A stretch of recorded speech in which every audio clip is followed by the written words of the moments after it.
До Нового года осталось 45 дней, а мы уже начали сегодня получать подарки от такого великолепного Дедушки Мороза. Кыш бабай ролендә Дәүләт Думасы депутаты Морат Гаделшин чыгыш ясады.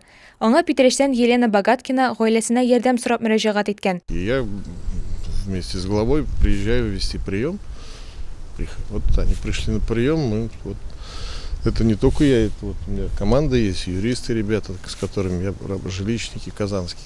Мы все как-то скинулись и старались помочь. 7 яшьлек улы Азаматның хәрәкәт активлыгы бозылган. Ул дәвалау терапиясын уза, әмма өстәмә өйдәге шөгыль дә кирәк. Вы знаете, у нас очень серьезный спастический тетрапарез, и он не может держать равновесие. То есть аппарат по ипотерапии – это для нас будет спасительная палочка-выручалочка.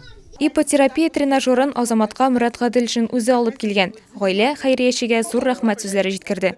Благодарность всей нашей семьи не знает предела. Для нас это вообще очень знаменательный сегодня день, потому что именно на занятия на этом аппарате, на этом тренажере они будут приносить пользу, и это рекомендовано всеми медиками без исключения. Ну, в общем-то, с надеждой